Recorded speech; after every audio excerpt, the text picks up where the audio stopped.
मुझे ये बताते हुए बहुत हर्ष हो रहा है कि अब हम रेजोनेंस कोटा को लेकर आ रहे हैं आपके शहर सिरसा में।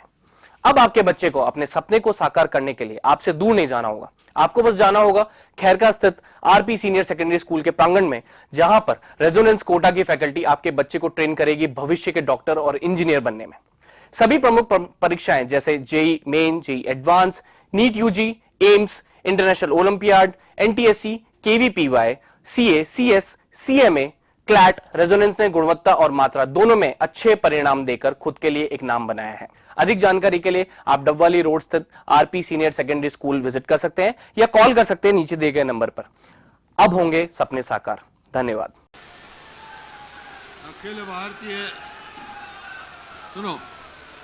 अखिल भारतीय कांग्रेस कमेटी के महामंत्री व हरियाणा के इंचार्ज हमारे भाई शक्ति सिंह गोयल जी और हरियाणा प्रदेश कांग्रेस कमेटी के अध्यक्ष चौधरी उदयभान जी, यहाँ से राज्यसभा के सांसद अजीत दीपेंद्र हुड्डा जी और हमारे साथ डिप्टी लीडर आफ्ताब अहमद जी, पूर्व कांग्रेस हरियाणा के प्रधान चौधरी धर्मपाल मलिक जी और हमारे वरिष्ठ साथी डॉक्टर रघुवीर सिंह कादियान जी और हमारे जुझारू साथी पूर्व विधायक, पूर्व सांसद व पूर्व केंद्रीय मंत्री भाई जयप्रकाश जी और पूर्व हरियाणा स्पीकर कुलदीप शर्मा जी, पूर्व स्पीकर हरियाणा असेंबली के अशोक अरोड़ा जी और यहाँ से आयोजक और यहाँ से स्थानीय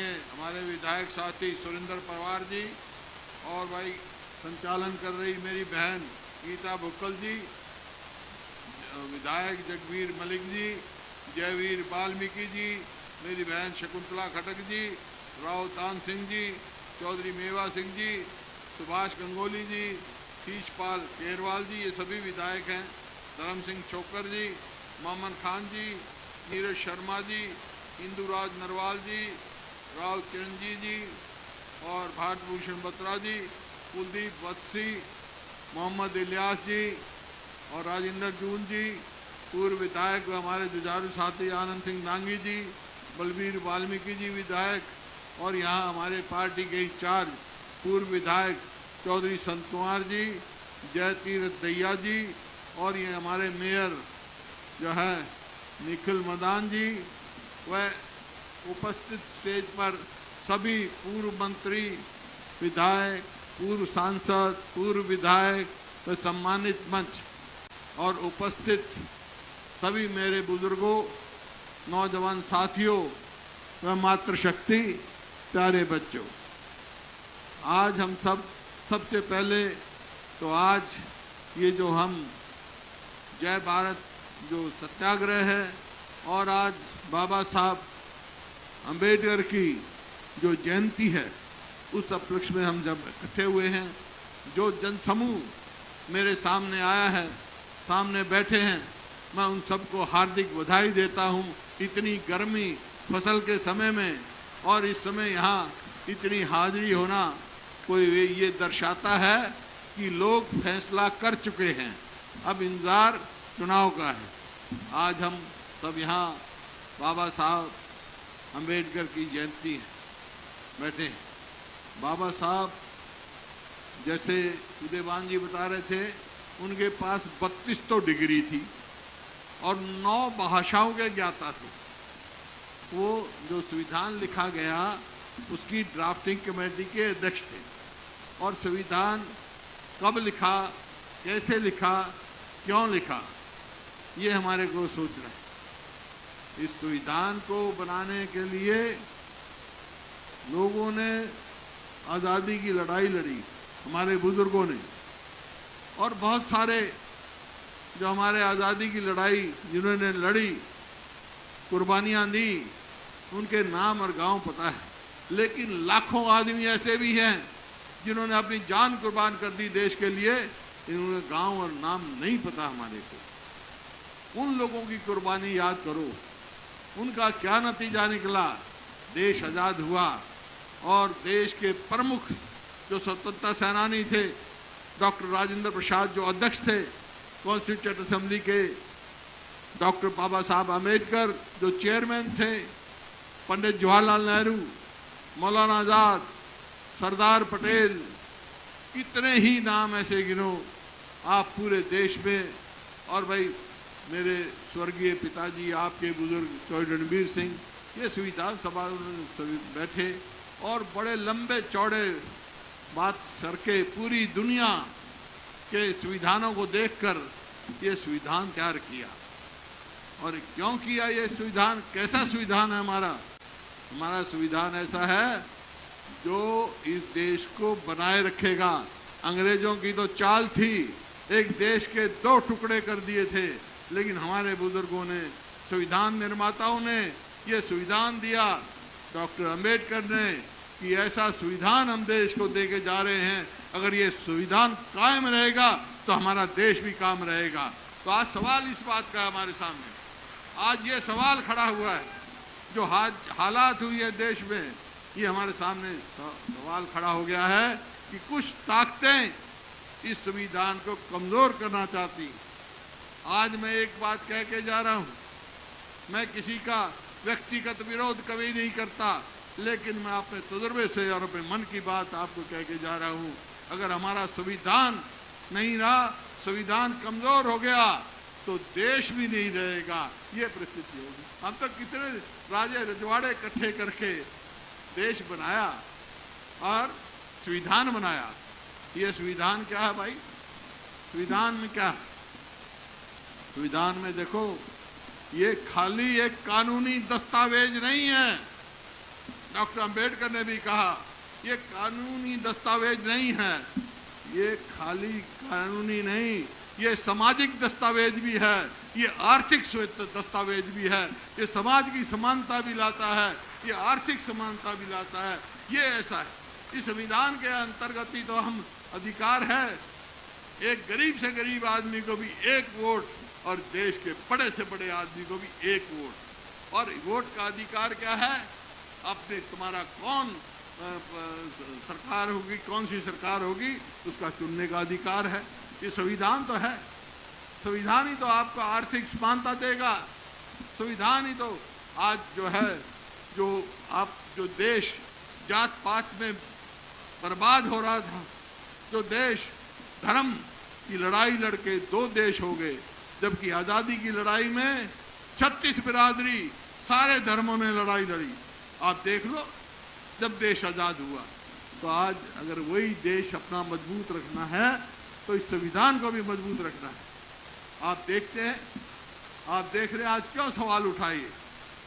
आज हमारे जो इंचार्ज हैं शक्ति सिंह जी, उनने तफसील में बता दिया कि कैसे राहुल गांधी जी की मेमोरी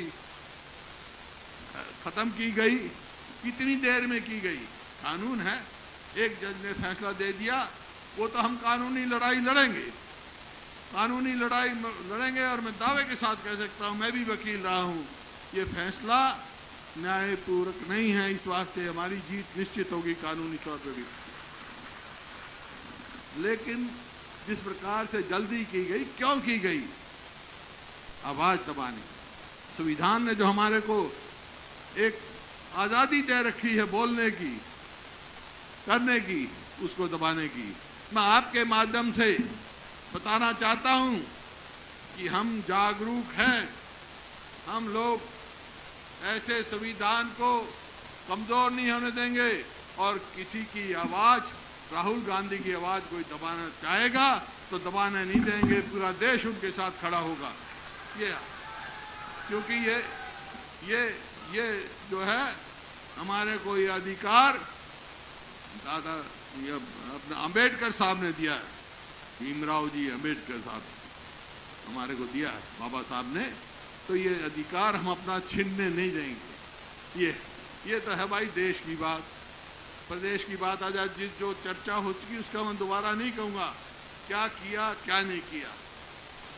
लेकिन एक बात जरूर कहूँगा भाई, मेरे मन में टीस है बहुत जबरदस्त कि 2014 में जो प्रदेश हमने प्रति व्यक्ति आय, प्रति व्यक्ति निवेश, रोजगार इसमें जो प्रदेश पूरे देश में नंबर 1 छोड़ा था, आज किस चीज में हो गया भाई नंबर 1? बेरोजगारी में, आज भ्रष्टाचार में, कानून व्यवस्था की नामचीनी में दोहराना नहीं चाहता आंकड़े, आज अपराध में, और आज किस चीज में भाई? सही बात कह रहा है, खिलाड़ियों के अपमान क्यों? अपमान तो सबका, किसान, मजदूर, व्यापारी, कर्मचारी, शहरी, ग्रामीण, खिलाड़ी, शेड्यूल कास्ट, भाई बैकवर्ड क्लासेस, हर चीज में बैकवर्ड क्लास का क्रीमी लेयर देंगे हम। क्या किया?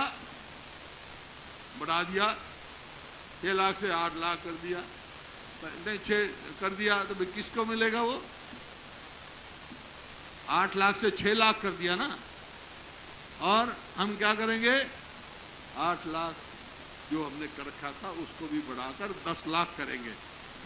तो ये बैकवर्ड क्लासेस के लिए है। आज इन्होंने क्या किया भाई? मैं ज़्यादा काम जो बात चर्चा कर चुके वो नहीं कहना चाहता, लेकिन हमने हरियाणा प्रदेश पहला प्रदेश था जब हमारी सरकार थी जिसने 20 लाख गरीब बच्चों को, दलित को 100 रुपए से लेकर 600 रुपए तक का वजीफा महीने का देने का काम किया था। इन्हें वो भी पीछे हटा दिया।